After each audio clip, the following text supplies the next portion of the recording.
Hello ladies and gents, Romie Reviews here. Please like, comment, subscribe. This is my review for The Haves and the Have-Nots, we're calling it season 7. Some of you will think it's season 6, episode 2.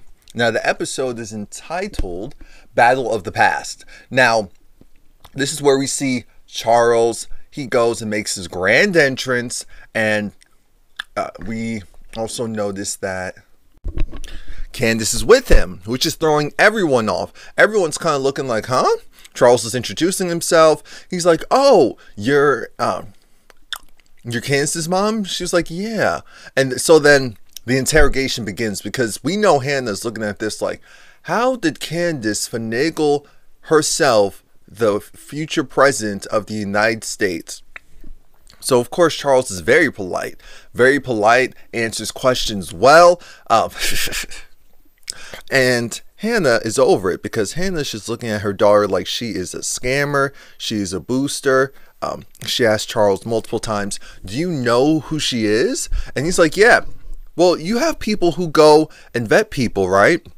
You have people that go and make sure that, you know, the right type of people are around you, right? And she said, yeah. What do you mean? So you know who my daughter is? And he said, yes, I know exactly who she is. Or at least I believe I know exactly who she is. And so then Hannah said, okay, so I guess, I mean, I voted for you, but I guess everyone can be wrong sometimes. She didn't say that exactly, but she basically said something to that effect. She also told him, hey, you know, I thought that you were going to possibly get 8. Well, no. I thought you were going to be in there for a long time. He was like, yeah, we're hoping for 8. Hannah said, well, with my daughter by your side, you'll get 4. You'll get 4. Maybe 2. Maybe 2. And Hannah and Catherine, not Hannah and Catherine, Hannah and Candace, they keep going back and forth. They keep calling each other daughter, mother. It's like, oh yes, how's it going, mom? It's like, oh fine, daughter. I'm thinking, y'all are doing way too much for me. Now we see Veronica. She's in pain. Alice, where are you at? Alice, get your butt here. Alice, listen to me, Alice.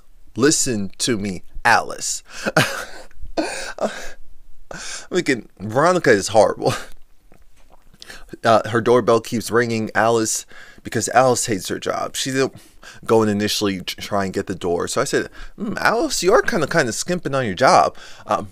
Veronica, it's like, are you deaf? No. Get the doorbell. Okay. Alice, where are you going? I need a drink. Okay. Alice, where are you going? To get the door. Get me my drink first. Alice, are your hands clean? Did you wash them? Ma'am? Yes, I washed them. Don't ma'am me. Come over here. Your fingernails are dirty. Go and wash them. I'll get the door. I'll pour me a drink. Now, her door is open, I believe, for some reason, which kind of threw me off. And in comes, because she goes and pours herself a drink, RK is there. RK, he went to the hospital. Remember, Veronica threw the hot water on him.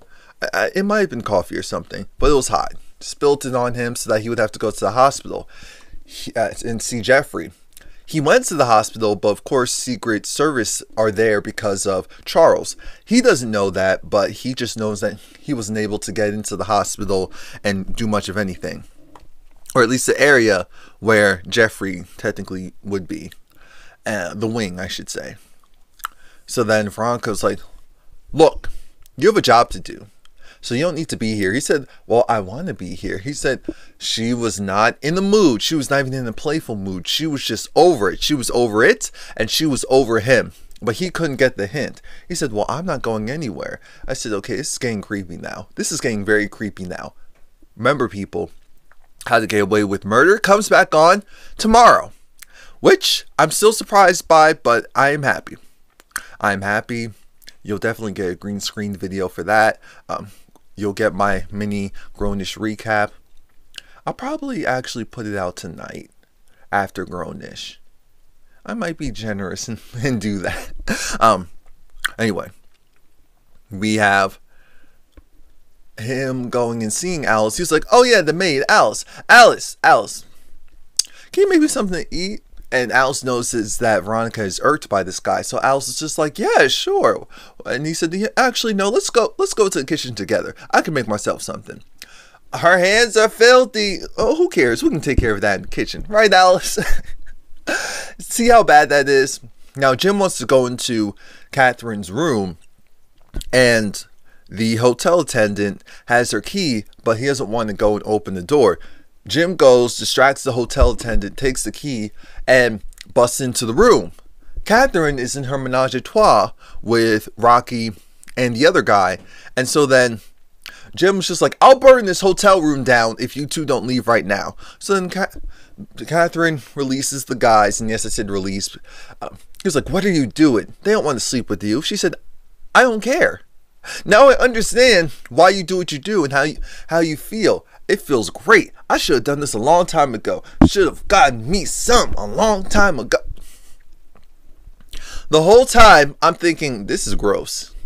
This is gross. This is negligence. This is abuse. This is nasty. I am terrified for them. I am disgusted. I am irritated.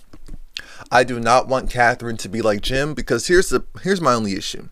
Because it involves other people. If it was those two just going after each other, it would be fine. The only reason why I don't feel too bad for the guys is because they were doing illegal stuff. But Catherine is trying to figure out why is Jim there. Jim's there because he says Sarah, his lead into the DA office, she got caught. And so she came to the house with a wire, but Catherine doesn't care. Catherine doesn't care. Jim's trying to convince her to care. She doesn't care because she feels like, hey, at the end of the day, if I go down, I'm bringing everyone else with me. So you're just going to have to figure this out yourself. And let me go back to my menage a trois. She'll continue to sleep with who she wants to sleep with. She'll continue to go and act the way how she's acting because she is sexually liberated.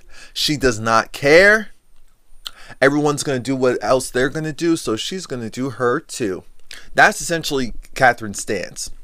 Now we see that Jim, he sneaks up behind Rocky, not Rocky, the other guy, and the other guy was talking about how he's going to go and con Catherine out of her money, which is a huge problem for Jim, because that's Jim's money.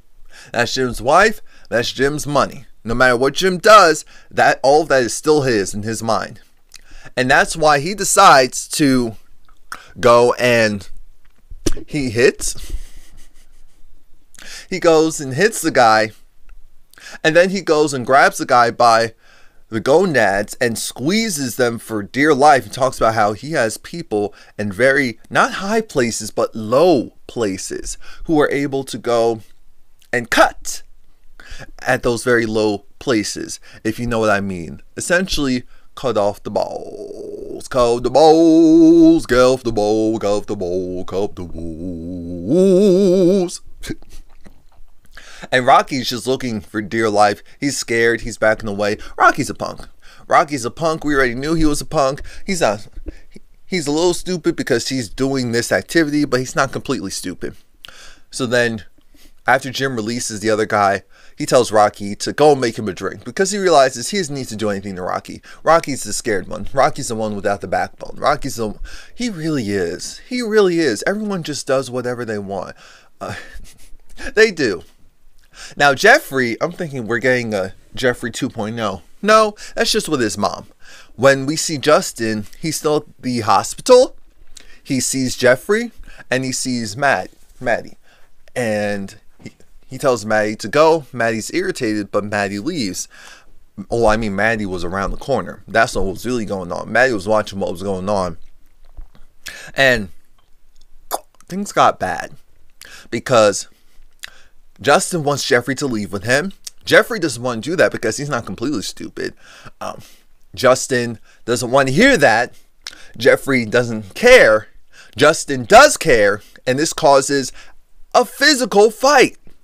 When I tell you it causes a physical fight, Justin was punching Jeffrey in his stomach, was kicking him, was trying to choke him out. Jeffrey was trying, but it's like, you know those people who they only go to the gym and they're in shape, but they don't know how to defend themselves? That's Jeffrey.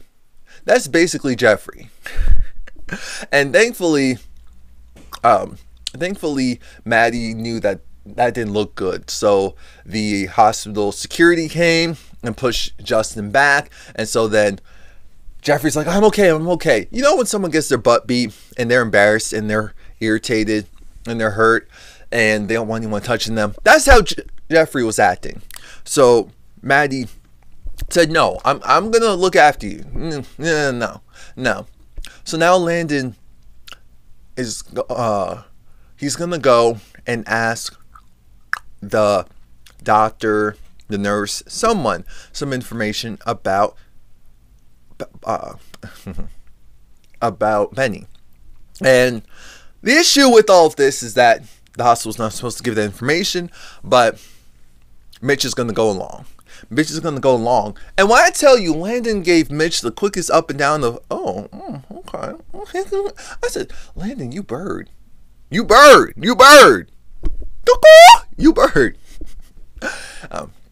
Anyway, they go and talk to the doctor, and they're like, oh, are you family of? And he was kind of looking at Landon.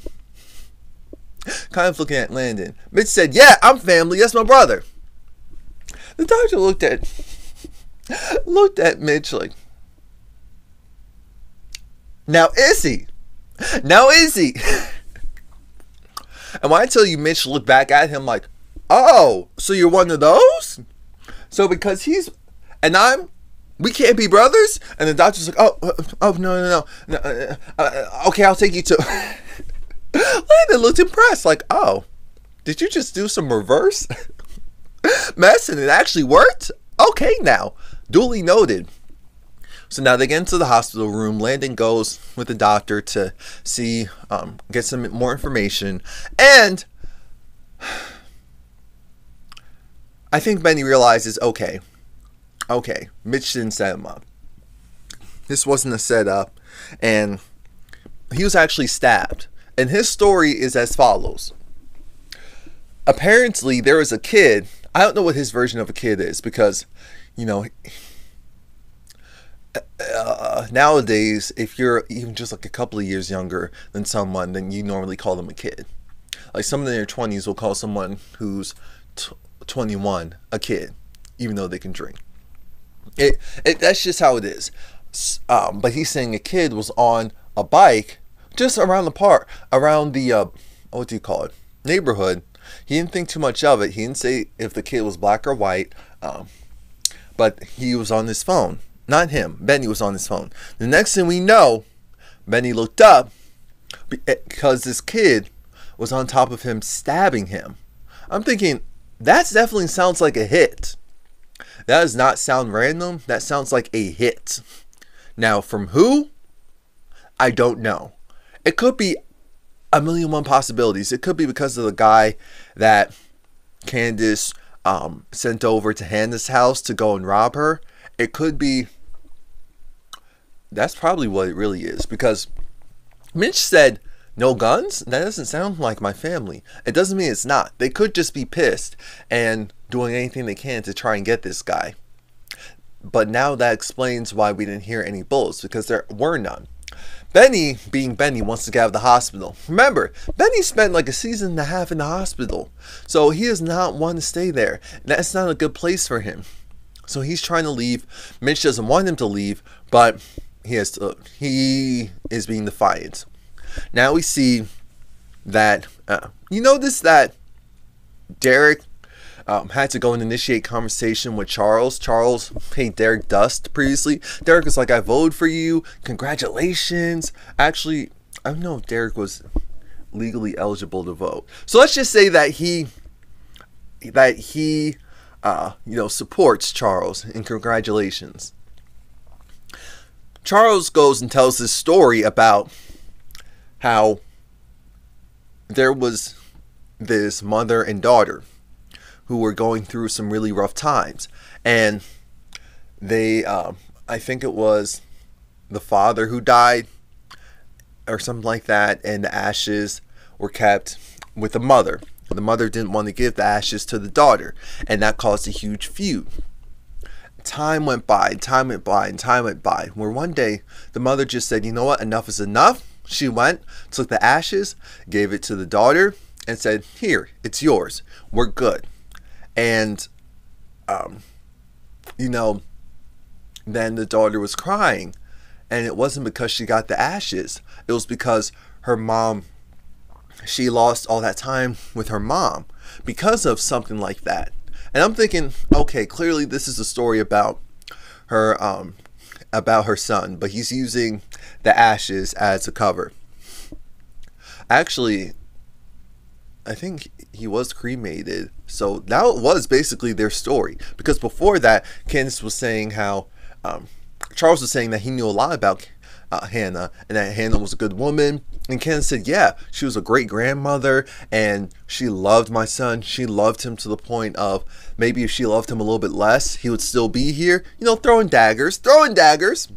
But now we see Benny. Benny wants to leave, and Benny's going to leave. Benny shouldn't leave, but Benny will leave. Maddie has to talk some sense into Jeffrey, so he tells Jeffrey the truth. He tells Jeffrey, hey, I understand abusive relationships because he was in one. He was in an abusive relationship, and the only reason why it stopped was because he moved, he got out of town, he got out of Dodge, and the guy didn't follow him. Jeffrey said his situation is different because Justin gave up a lot to be with him, and so he feels like he needs to be there for Justin. I said, no. And Jeffrey knows that sounds crazy. But Jeffrey, he just wants to see his father. He can't handle all this right now. I'm thinking, Jeffrey, you idiot. Okay. Wyatt is still trying to convince Sarah to stay. Sarah realizes there's something really goofy with this guy. She wants to leave. She wants to go. He keeps playing games. He just said his father isn't coming, which has him wondering, so why am I here? Now, Jeffrey goes and talks to his father. I said, oh, so he can wear clothes already? They have him bandaged up and pilled up, so that's why he was able to move. Long story short, Jeffrey tells him that Mom was there. Mom took a tumble. I didn't push her, but I didn't help. And I think at this point, even though David understands that that's your mother, he understands that, but she's evil. So he lets it go, and then that was only part one. Part two is because he keeps asking about Erica. Jeffrey has to tell his father that, I'm sorry to tell you this, but Erica, it looks like she was working with Candace and Mom. I found this book, or her phone with some text, whatever it was. Yeah, because she was hiding the phone. So he found the phone with text, and it was to Candace. It looks like they were working together. I don't know why. It looks like Mom was involved too. Again, I don't know why, especially since they don't like each other, but I'm really sorry. And of course, David looked devastated because he loves Erica. He loves that woman so much. So to be betrayed by her and to realize that Veronica was the one who possibly set all that up, oh, he was over it. So he wanted to leave the hospital now. And he told Maddie that he's going to talk to his boss and have Maddie be his at-home care physician attendant. And I'm thinking, oh, look at David trying to make matchmaker. It's not going to work. Wyatt goes upstairs. He's able to trick his guard, and he sneaks out of the house. I'm thinking, really? Is that easy? Jim, really? So when Maddie's going to his car, he sees that it's destroyed. It is destroyed. It is told. And we know who did it. He was on the phone with Jeffrey. So Jeffrey said, wait, where are you? I'm going to come to you. Don't hang up the phone. Don't hang up the phone. As we know, someone, most likely Justin, comes behind him and hits him with a golf club. and knocks him out. Knocks him out cold. So that was it. That was it. Please like, comment, subscribe. Come back next week. I remember How to Get Away with Murder. I'm still going to do the Marriage Boot Camp Hip Hop Edition. Growing up hip hop, if it's not boring to me. And what else? I think that covers almost everything. Maybe a Romie Reports or something. And working on my new channel, Romie Whispers Asthma or ASMR.